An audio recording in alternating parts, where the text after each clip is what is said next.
Are you one of those people who complain about always being broke? Corey Blake from New Horizons is with us, and we're talking about the reasons why people go broke there, Corey, and what do we need to understand about money so we aren't broke all the time? Well, the fact is that most people don't really understand money.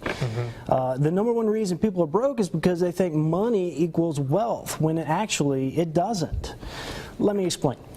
If you have $1 million in the bank, but you're in debt up to $1,001,001, you're still broke. Just because you have money doesn't necessarily mean that you're rich. Well, that is very true. What about that person that you see out there? They have a lot of nice, expensive toys, but they seem to be always broke. What's the deal there? I'm certainly not one of those people, but let me talk about that. So I'm glad you brought it up. Here we're talking about assets versus investments. Okay. You know, owning that fancy new great car is great, but it's not an investment. It's a debt. It's a liability. It depreciates in value and ends up costing you more money over time.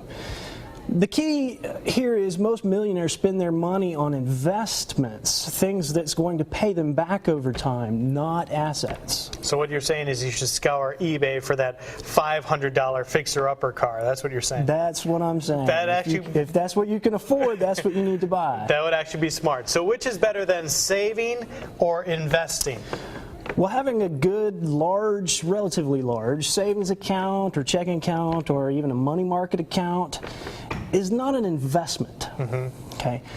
Having cash on hand is good, but you got to find a balance between your savings and your investment portfolio in order to really build wealth. So you kind of want to have a good mix of both there. You want to have some savings in case of some trouble, but you also want to build your wealth as well. So living paycheck to paycheck and obsessing over money is another common reason for people being broke. I know I hear a lot of this talk in the newsroom in our business, living paycheck to paycheck. Any tips here? Yeah, don't look at your income as the next paycheck. Rather than thinking about it, as the next 2 weeks or the next month, think about it long term. Think about the next 6 months or the next year of income.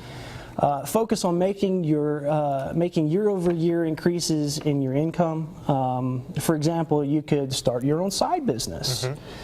The key is making a plan to end the cycle of being broke. Right. You have to think long-term when it comes to this stuff, not just collect a bunch of things that aren't worth value. You need to think about saving and investing. All good tips this morning. Corey, thank you so much for coming in. Thank you. I appreciate it.